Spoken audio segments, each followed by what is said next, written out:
नमस्कार दोस्तों, जय माता दी। अगले सुंदरकांड रामायण में आप सबका स्वागत है। तो चलिए वीडियो शुरू करते हैं। हनुमान ने सिर उठाकर अद्भुत लंका नगरी को देखा, जो त्रिकुट पर्वत के शिखर पर बसी थी और इसके चारों तरफ पानी से भरी खाई थी, जो कमल के फूलों से भरी हुई थी। समूची लंका नगरी के चारों ओर सोने की बेहद ऊंची दीवार थी और माता सीता का अपहरण करने के बाद से ही भयानक राक्षसों की भारी सेना द्वारा इसकी सुरक्षा अत्यंत कड़ी कर दी गई थी। हनुमान इसके उत्तरी द्वार की तरफ बढ़े, जहां से वह नगर के अंदर का दृश्य देख सकते थे। अंदर अत्यधिक ऊंचे ऊंचे सफेद राजमहल थे और नगर के चौड़े चौड़े मार्गों को सोने की मेहराबों से सुसज्जित किया गया था और ये पथ अगणित राक्षसों से भरे हुए थे। हनुमान ने मन ही मन सोचा, बानरों की सेना की तो बिसात ही क्या, यह नगर तो देवताओं के लिए भी अपराजय जान पड़ता है।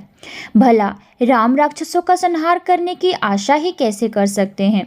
केवल सुग्रीव, नील, अंगद और मैं ही समुद्र को पार करके यहाँ तक आ सकते हैं। जो भी हो, मैं इस बार बाद में विचार करूँगा, क्योंकि मेरा पहला कर्तव्य यह पता लगाना है कि माता सीता अब भी जीवित हैं या नहीं। मुझे सावधानी से इस पर विचार करना होगा कि मैं उनसे कैसे भेंट कर सकता हूँ, क्योंकि एक अक्षम दूत सबसे श्रेष्ठतम योजनाओं पर भी पानी फेर सकता है। यहाँ के पहरेदार बहुत सतर्क दिखाई दे रहे हैं, इसलिए मुझे अपने सामान्य रूप में इस नगर के अंदर नहीं घुसना चाहिए। ऐसा जान पड़ता है कि लंका के भीतर वायु भी बिना जांच पड़ताल के प्रवेश नहीं कर सकती है। इसलिए अच्छा यही होगा कि मैं कोई ऐसा वेश धारण करूं जिससे संदेह ना हो और फिर रात के समय नगर में प्रवेश करूं। हनुमान ने अत्यंत व्यग्रता से सूर्यास्त होने तक प्रतीक्षा की। अंततः जब अंधेरा हो गया तो उन्होंने अपने शरीर का आकार बिल्ली जितना छोटा कर लिया और फिर ऊंची दीवार को फांद कर नगर में प्रवेश किया। नगर को देखकर हनुमान आश्चर्य से अवाक रह गए। यह नगर उनकी कल्पना से भी परे अद्भुत था और यहाँ 7-8 मंजिले भव्य राजमहल थे, जिन्हें सोने और रत्नों से अत्यंत ऐश्वर्यपूर्वक सुसज्जित किया गया था।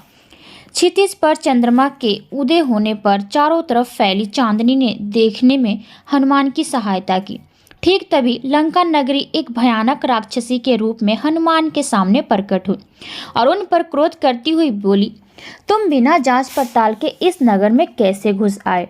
तुम्हारे जैसा बानर राक्षसों के इस राज्य में क्या कर रहा है?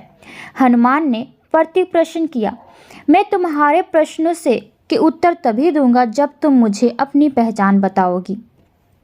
क्रोध से कुपित होकर वो राक्षसी बोली, मैं लंका की अधिष्ठात्री देवी हूँ और अत्यंत सावधानी से रावण की नगरी की पहरेदारी करती हूँ। तुम बिना अनुमति के यहाँ कैसे घुस आए हो? इसलिए तुम्हें अभी मेरे हाथों से अपने प्राण गंवाने होंगे।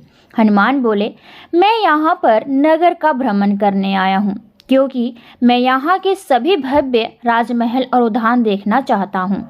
लंका ने कटु स्वर में उत्तर दिया, यह राक्षसों की नगरी है, इसलिए कोई भी आवारा बानर यहाँ की गलियों में चक्कर नहीं काट सकता। यदि तुम्हें लंका के ऐश्वर्य को देखना है तो अब पहले तुम्हें मुझे पराजित करना होगा। हनुमान ने साहसपूर्वक कहा, मैं जी भरकर इस नगरी को देखने के बाद जैसे यहाँ पर आया था वैसे ही यहाँ से चला जाऊंगा। यह सुनकर क्रुद्ध लंका चिल्लाई, नहीं, ऐसा कदापि नहीं हो सकता, और इसके साथ ही उसने अपने बाएं हाथ से हनुमान पर प्रहार किया। क्रोध से आग बबूला होकर हनुमान गर्जना करते हुए दहाड़े और उन्होंने अपने बाएं हाथ से लंका पर प्रहार किया, परंतु लंकनी को एक स्त्री जानकर उन्होंने पूरी शक्ति लगाए बिना हल्का वार किया। तब भी उनकी इस प्रहार से लंकनी दर्द से बिलबिलाकर जमीन पर गिर पड़ी। उसने विनती करते हुए कहा, दया करके मेरे प्राण न लें, क्योंकि सच्चा वीर वही होता है जो कभी किसी स्त्री पर वार नहीं करता। बहुत समय पहले ब्रह्मा जी ने मुझे कहा था कि भविष्य में जब एक बानर तुम्हें पराजित करेगा तो तुम समझ जाना कि तुम्हारे नगर का विनाश और सभी राक्षसों का संहार शीघ्र ही होने वाला है। मैं पराजय स्वीकार करती हूँ, क्योंकि अब मैं यह जान गई हूँ कि रावण का अंत निकट है। हे वानर, आप लंका के अंदर जो कोई भी कार्य संपन्न करने की इच्छा रखते हैं, इसके लिए आपको अंदर प्रवेश करने हेतु मेरी अनुमति है। इसके बाद हनुमान एक छत से दूसरे छत में छलांग लगाते हुए जल्दी जल्दी नगर में विचरण करने लगे। तो मिलते हैं अगले वीडियो में, तब तक के लिए आज दीजिए धन्यवाद।